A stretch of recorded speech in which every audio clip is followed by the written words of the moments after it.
오늘 말씀은 하나님 나라 비유 가운데에서 임금이 여는 아들의 혼인잔치를 중심으로 해서 이야기가 이루어지고 있는 것들을 볼 수가 있습니다. 이 혼인잔치를 열게 된 임금이 백성들을 초청하는데요, 여러 번 불렀음에도 불구하고 사람들이 혼인잔치에 오지를 않는 겁니다. 이 임금이 소와 살진 짐승을 잡고 모든 것을 다 준비했음에도 불구하고 사람들이 오지 않는 거죠. 자기 밭으로 가고 자기 사업을 하러 가고 심지어 그렇지 않은 남아있는 사람들은 이 임금이 보낸 종들을 때리고 핍박하고 죽이기까지 하는 그런 모습을 볼 수 있습니다. 그래서 급기야 이 왕이 큰 분노를 내면서 군대를 보내고 살인자들을 다 진멸해버리고 그 동네를 불살랐다라고 그렇게 이야기하죠. 그리고 이어서 이 임금은 종들에게 그 동네가 아닌 저 내 거리로 가서 사람들을 불러 모으라, 혼인잔치로 초청하라 라고 합니다. 이 혼인잔치에는 악한 자나 선한 자나 가리지 말고 모두 데려와라. 그렇게 했더니 그곳 가운데에 손님이 가득 찼는데, 그런데 그 가운데에 예복을 입지 않은 사람이 있었던 겁니다. 그래서 어찌하여서 예복을 입지 않았느냐라고 이 임금이 물었더니 그 사람이 대답을 하지 못하는 것이지요.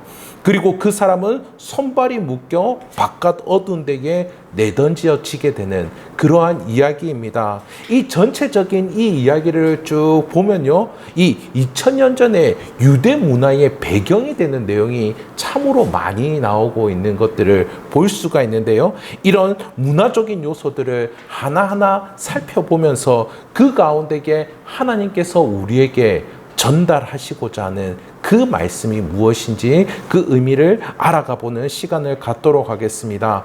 먼저 이 하나님의 나라는 혼인 축제와 같은 곳이지요.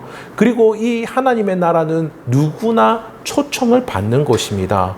예수님이 이 하나님 나라를 이야기할 때 그 하나님은 혼인 잔치와 같다라고 그렇게 이야기해 주시는데요, 실제로 유대 사회에서는 혼인 잔치가 아주 큰 축제였다라고 이야기합니다. 7일 동안 열렸고요. 그리고 그곳 가운데에는 우리가 잘 아는 것처럼 포도주와 고기와 곡식들이 넉넉히 있어서 온 동네 사람들이 거기서 먹고 즐길 수 있는 그런 시간이 이 혼인 잔치였던 것이죠. 그래서 예수님도 이 첫 번째 이적을 보여주실 때 어떻게 하셨습니까? 예수님의 말씀은 천국의 말씀이고 예수님의 이적은 천국을 보여주는 것인데요, 그래서 첫 번째 이적도 역시 이 혼인잔치에서 일어났던 겁니다.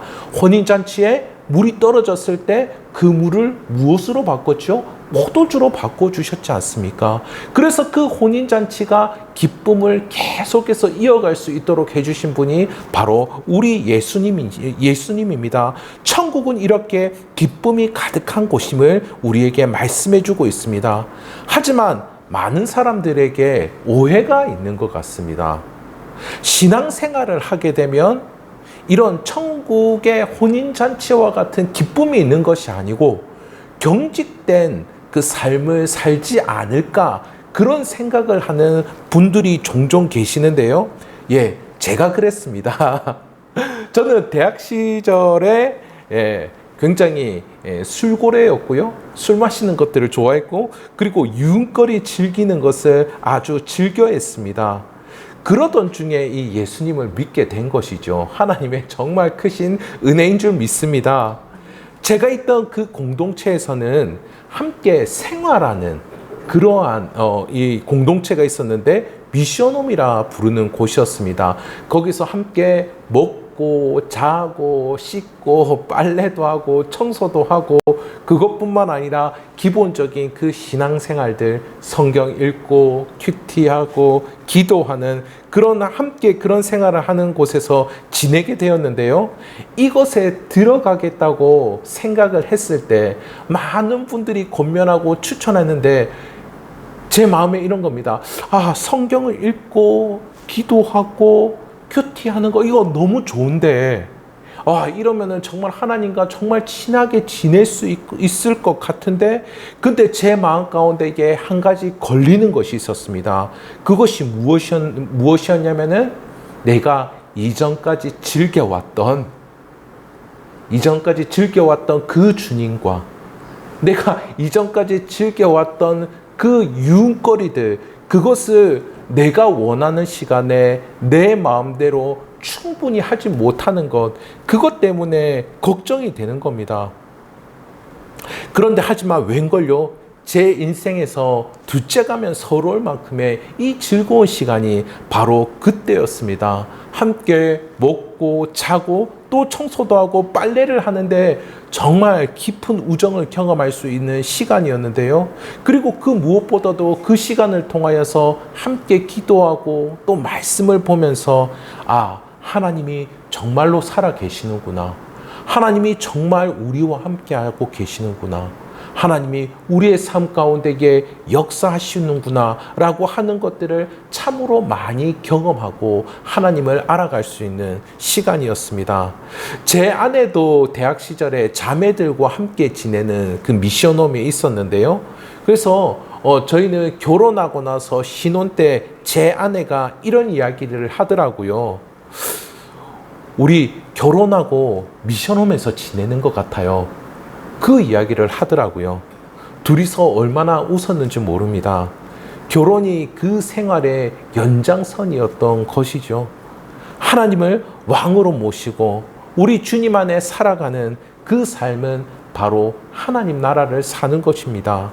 그 안에는 세상이 경험할 수 없는 즐거움이 있는 것이지요.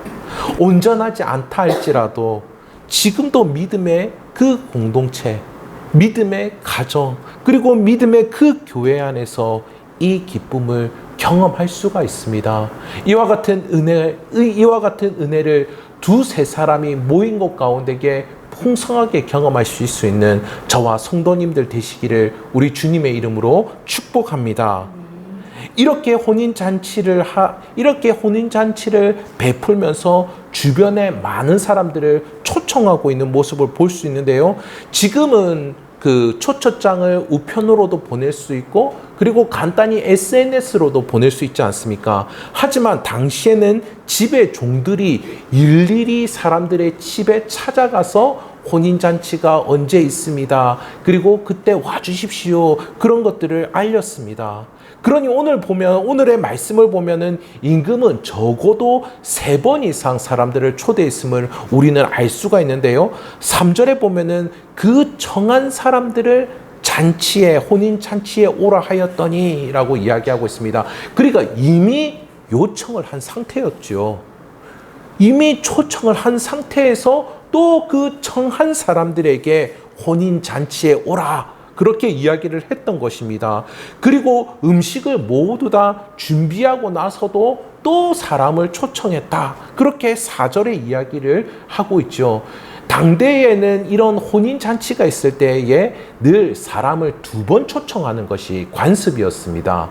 그러니까 이 잔치가 있기 한 달 전쯤에 사람들에게 알리는 것이죠.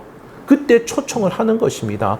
그리고 나서 또 이 잔치를 바로 앞두고서 그때 또 사람들을 초청하는 것입니다. 그런데요, 오늘 이 내용을 보면은 그 관습 이상으로 사람들을 아주 자주 초청하고 있음을 우리는 볼 수 있습니다. 이 일은 지금도 이루어지고 있는 것입니다. 지금도 어떻습니까? 사람들에게 전도와 선교로 다가가서 하나님의 천국 초청장을 전하는 주님의 종들이 너무나도 많은 것들을 볼 수가 있죠. 지금 우리가 이 자리에 있는 것, 그 이유가 무엇이겠습니까? 바로 우리를 초청한 사람들이 있었기 때문이지 않겠습니까? 저도 제 삶을 돌이켜볼 건데 저한테 한두 번 이렇게 교회 가자 해서 제가 교회를 간 게 아닌 것 같아요. 훨씬 더 그 이상으로 20번, 30번 이상 저를 초대하고, 그리고 나서 제가 하나님께로 가게 되었음을 저 역시 고백하게 됩니다. 누군가 믿음을 가질 수 있도록 도와준 것이지요. 신앙의 기쁨을 다시 회복하고 성장할 수 있도록 누군가가 계속하여서 우리에게 천국에 초청을 해준 겁니다. 이런 사랑의 수고를 통하여서 천국으로 지금도 초대를 받고 있는 우리들이죠. 이렇게요, 천국 문은 활짝 열려 있습니다. 하나님께서 계시는 그 나라, 하나님의 아들의 그 혼인 잔치가 있고 그 안에 풍성함을 경험할 수 있는 즐거움이 있는 그 나라에 여러분 입장료 받지 않습니다. 입장료가 없어요. 에버랜드 가려면 4인 가족이 얼마나 많이 드는지 아십니까? 그런데 이 천국의 즐거움, 그곳의 즐거움은 비견하지 못할 터인데 그곳은 입장료가 없습니다. 그곳에 결혼식이 있다고요? 그곳에 축의금 받지 않습니다. 높은 고관만 갈 수 있는 것도 아닙니다. 그곳에 함께하는 기쁨을 누릴 수 있도록 하나님은 오늘도 당신님의 종들을 부르시고 그들을 보내셔서 천국의 초청장을 계속해서 보내고 계신다라고 하는 것이죠. 그런데 이 초청을 거절하는 이들이 있음을 이야기해 주고 있습니다. 그리고 그들에게는 결국에는 심판이 주어지게 되죠. 사람들이 초청을 받고 오지를 않는 것입니다. 이 초청이 누구의 초청인지 다들 아시지요? 이 초청은 바로 임금, 왕의 초청이 아닙니까? 현대의 이 대통령과는 비교할 수 없는 절대 권력을 가진 그 사람이 왕인데요. 그런데 왕의 초대를 응하지 않는다는 것은 굉장히 무례한 일이 아니겠습니까? 당대 이 백성과 왕의 관계를 유추해 볼 수 있는 단어가 있는데요. 그것이 바로 우리를 일컫는 단어입니다. 사도행전 11장 26절에 나오는 그리스도인이다라는 그 단어인데요. 이 그리스도인이다라는 이 단어는 원래는 쓰이지 않았던 이야기인데 예수님을 믿지 않는 이들이 예수님을 믿는 이들에 향하여서 조롱할 때에 이렇게 불렀던 이름입니다.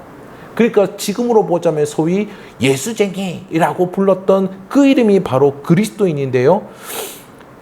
우리는 매우 일상적으로 사용하고 있지만은 당대에는 이 수리아의 안디옥이라는 곳에서 처음으로 불렸던 이름입니다. 원어로는 크리스티아노스 이렇게 부릅니다. 크리스티아노스. 어디서 많이 들어본 이름 아닙니까? 형제님 크리스티아노스 어디서 많이 들어본 이름 아니에요? 크리스티아노 많이 들어본 이름이죠. 축구 선수 이름에 이 이름이 있지 않습니까? 크리스티아노스라고 그렇게 이야기합니다. 당대에는 자신이 따르는 왕의 이름을 따라서 그 사람들을 부르던 그런 관습이 있었습니다. 그래서 헤롯 왕을 따르던 사람들을 헤로디아노스 이렇게 불렀습니다. 저들은 헤롯 왕의 무리들이구나. 헤롯 왕에 충성하는 사람들이구나. 헤롯 왕이 지켜주는 사람들이구나. 그래서 헤로디아노스 이렇게 불렀다라고 하는 것이죠. 이렇게 불렀던 이유는 왕이 이들을 보호해주고 지켜주었습니다. 그래서 이들은 왕에게 순종을 하며 따랐던 것이죠. 왕은 목숨을 걸고 백성들을 지키고 백성들은 왕에게 순종을 하는 이 계약을 맺었던 것입니다. 그래서 백성들은 자신의 왕의 이름을 따다가 그를 따르는 자다라는 그 의미로 그 사람의 이름 뒤에 아노스 이거를 붙인 것입니다. 아노스. 이것을 지금 우리는 영어에서도 볼 수 있지 않습니까? 그렇죠? 영어에서도 우리를 그리스도를 크라이스트라고 하지 않습니까? 그런데 그 뒤에 전미어 IAN을 붙입니다. 그러니까 이게 히브리어에 나오는 아노스와 똑같은 것이죠. 크라이스트의 전미어 IAN을 붙이면 무엇이 됩니까? 바로 우리죠. 크리스찬이 됩니다. 바로 크리스찬이죠. 그리스도는 우리를 위하여서 목숨을 내놓으시고 우리를 지키신 분이십니다. 그리고 우리는 그리스도께 순종과 충성을 다하는 그와 같은 관계를 맺은 것이죠. 그러니까 이 당대의 왕과 백성과의 관계는 무엇이냐면은 서로의 운명을 걸고서 지켜주고 순종하는 그와 같은 관계 가운데 있었던 것입니다. 그런데요, 이 왕이 배설한 아들의 혼인잔치에 초대를 받아가는데 가지 않는 겁니다. 자신을 지켜주는, 돌보아주는, 그 나라를 이끌어주는 그 왕인데 왕의 초청에 응하지를 않는 거, 왕의 초청을 응하지 않는 것입니다. 이것은 왕을 철저히 무시한 거다라고 볼 수 있죠. 이들이 초청을 받고도 가지 않은 이유가 무엇입니까? 어떤 사람들은 자기 밭으로 가고 어떤 사람들은 자기 사업을 하러 갔다, 그렇게 이야기하죠. 모두 자기 삶에 빠져 있었던 것입니다. 하나님은 천국 문을 활짝 열고서 이들을 초청하고 있는데 모든 것들을 다 준비해 놓고 초대하고 계시는데, 그런데 수많은 이들이 이것들을 거부했다라는 것이죠. 자기 삶에 푹 빠져서요, 자기가 자기를 위로해 줄 수가 없는데, 자기가 스스로 자기의 삶을 세울 수가 없는데, 그런데 자기의 삶에 빠져가지고 초대에 응하지 않은 것입니다. 그리고 어떻습니까? 심지어 남아있는 자들은 이렇게 했다라고 하죠. 이 하나님이 임금이 보낸 종들을 잡아서 모욕하고 때리고 죽이기까지 했다, 그렇게 이야기하고 있습니다. 이것이 바로 보여주는 것이 순교의 역사인 것이죠. 순교의 역사. 구약의 선지자들로부터 해서 초대교회의 사도들, 그 이후에 지금까지 복음을 전하는 수많은 종들이 이 멸시와 천대와 죽임을 당하는 그 모습 가운데 있었음을 이야기해 주고 있는 것입니다. 하나님은 이 사람들을 3번, 4번, 아니 수십 번도 더 부르셨습니다. 실제로 수십 번도 더 부르셨죠. 하지만 이들은 하나님이 보내신 그 하나님의 아들마저 죽이는 그런 모습을 보여주고 있습니다.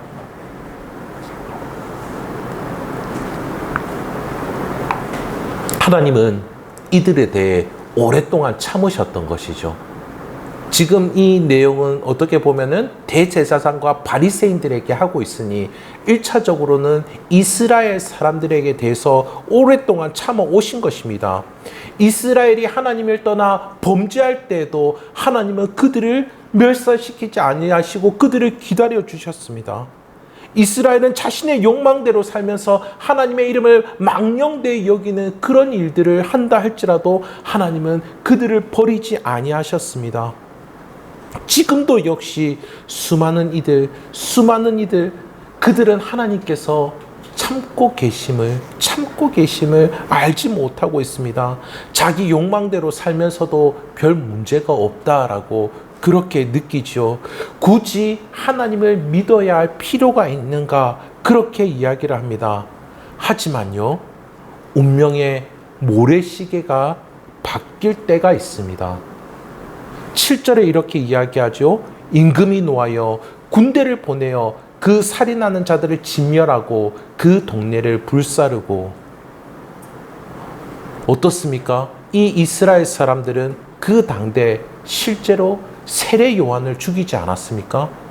또 뿐만 아니라 예수 그리스도를 십자가에 매달았습니다. 그런 이들에게 어떤 일이 일어나게 되었습니까? 마태복음 24장 1절과 2절의 말씀인데요. 유인물에 있습니다. 한번 확인해 보시기 바랍니다. 마태복음 24장 1절과 2절 예수님의 예언인데요. 제가 읽어보도록 하겠습니다. 예수께서 성전에서 나와서 가실새 제자들이 성전 건물들을 가리켜 보이려고 나오니 대답하여 이르시되 너희가 이 모든 것을 보지 못하였느냐? 내가 진실로 너희에게 이르노니 돌 하나도 돌 위에 남지 않고 다 무너뜨려지리라. 다 무너뜨려지리라. 이 예수님의 예언이 70년 후에 실제로 이루어졌다라는 것 아닙니까?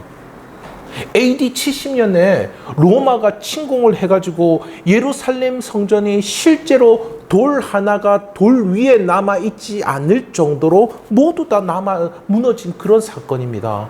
역사가 요세푸스가 이 역사에 기록을 했는데요. 그 당시 로마군에 의해서 이 유대인이 몇 명이나 죽었느냐면은 110만 명이 죽었답니다. 110만 명. 지금으로 보자면은 우리로 볼 때는 두 세대가 없어진 겁니다. 두 나이대. 수능을 한 50만 명 정도 보는데요. 그런데 두 나이대가 그냥 사라져 버린 겁니다. 그 당시 인구도 많지 않았을 텐데.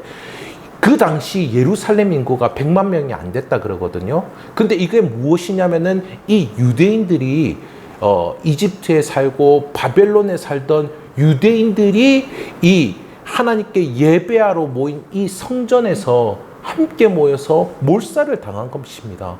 110만 명이 그렇게 죽었다라고 요세푸스가 기록하고 있고요. 그리고 거기서 죽지 못하고 살아남은 사람 중에서 9,700명이 노예가 되었다. 그렇게 이야기합니다. 그러니까 정말 끔찍한 사건이죠. 정말 끔찍한 사건입니다.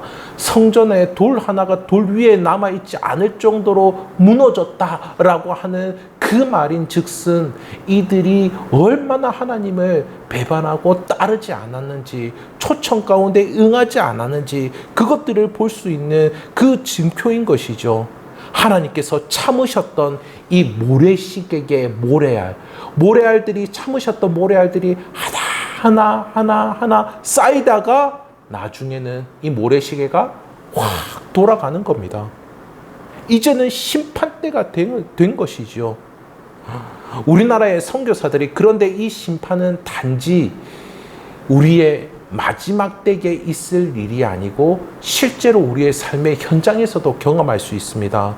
우리나라의 선교사들이 들어와서 복음을 전할 때에 있었던 일인데요. 갑자기 그때 동네마다 전염병이 돌기를 시작했다라고 합니다.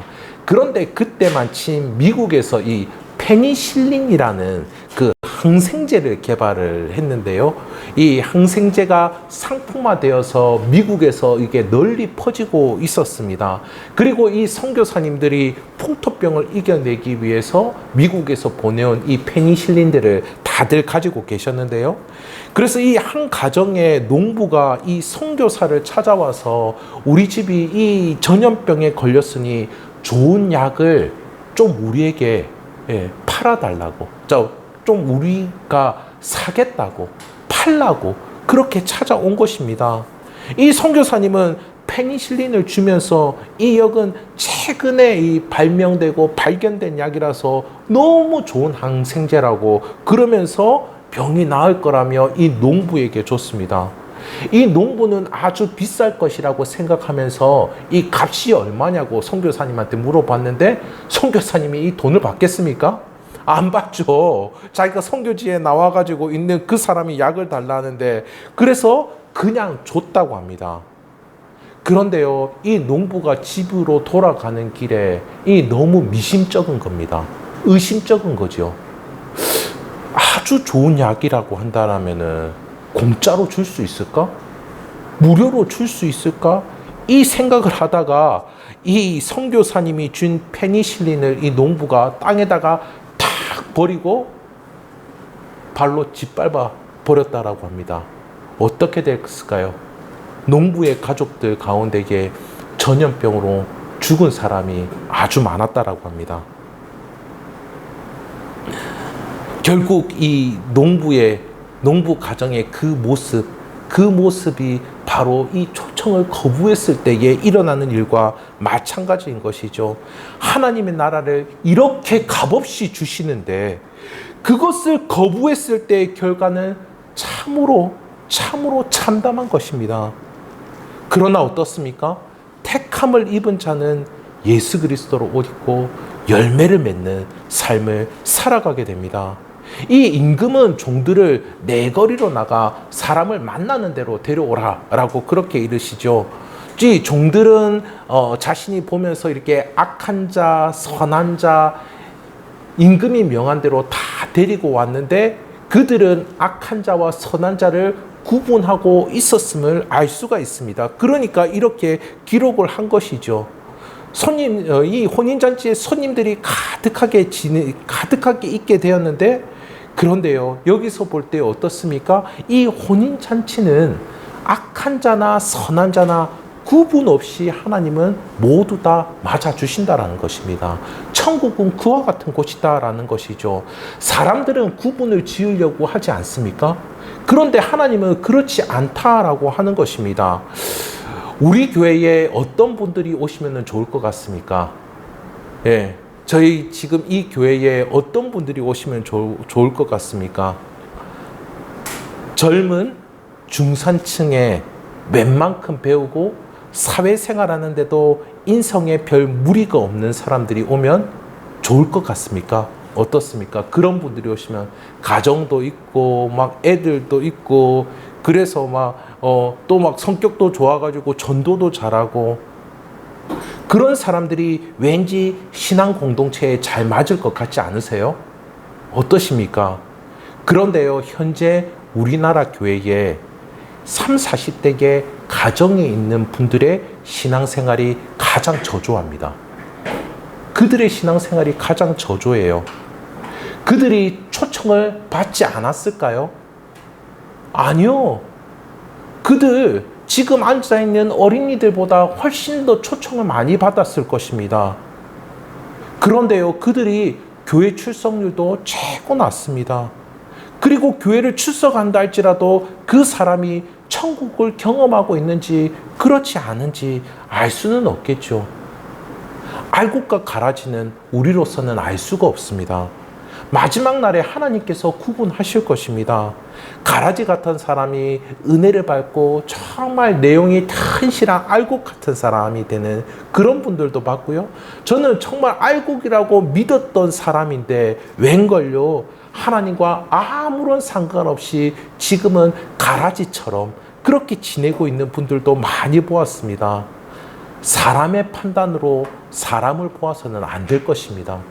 사람의 잣대로 저 사람과 어울리면 좋겠지 이렇게 보아서는 안 될 것입니다. 그것은 천국이 아니죠. 그것은 사모임입니다. 오히려 하나님의 일하심을 기대하며 누구라도 하나님께 인도하실 수 있기를 소원합니다. 임금이 이 손님들을 보러 들어왔는데, 그런데 그곳 가운데에 예복을 입지 않은 사람이 있는 겁니다. 이 당시 혼인잔치에 초대를 받으면 그에 걸맞는 예복을 입고 왔어야 됐는데요. 하지만은 많은 사람들이 어려운 형편 가운데 있었기 때문에 예복을 마련하지 못하고 이렇게 왔었던 것입니다. 그래서 이 임금과 같은 이 유력자들은 잔치를 배설할 때 어떻게 하냐면 손님들을 위한 예복을 다 마련해 둡니다.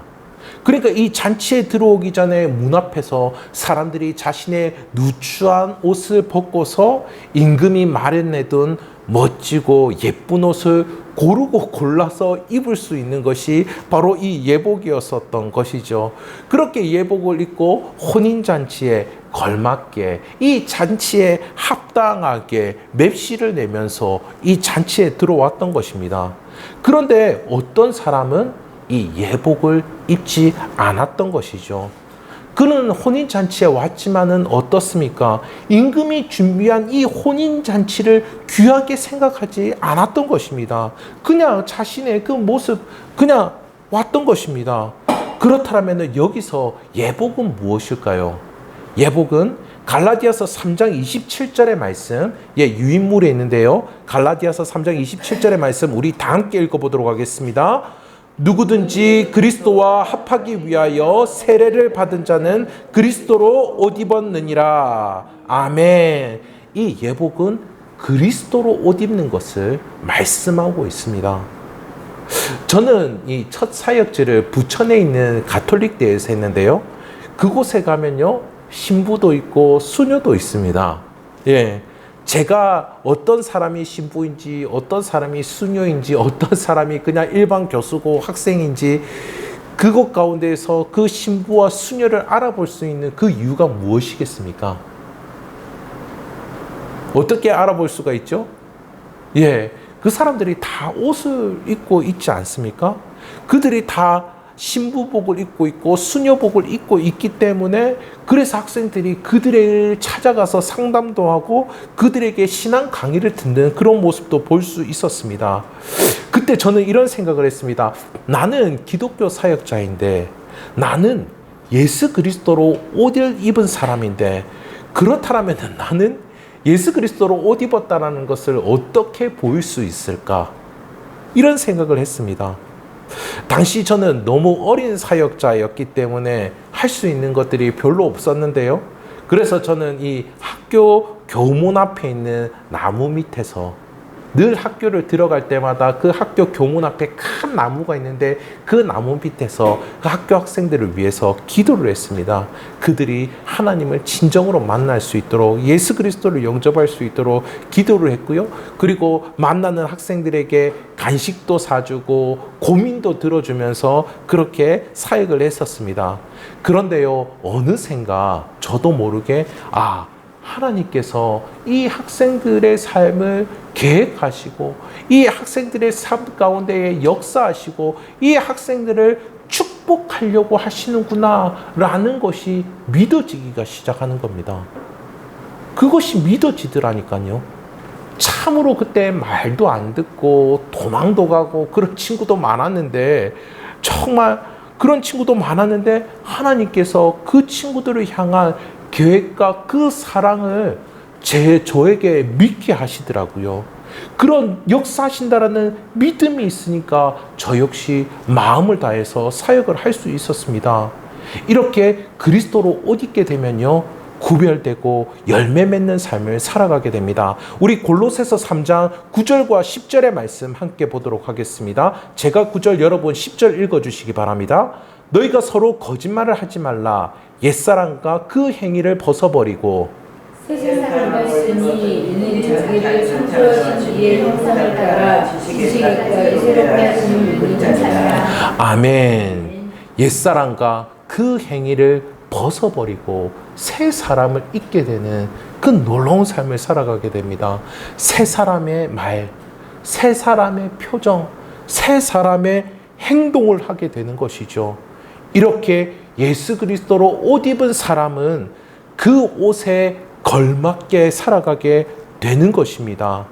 이 예복의 의미를 좀 더 알기 위하여서 우리는 본문의 맥락을 볼 필요가 있는데요. 오늘 본문 22장에 앞선 21장을 보면은 포도원 주인의 이야기가 나옵니다.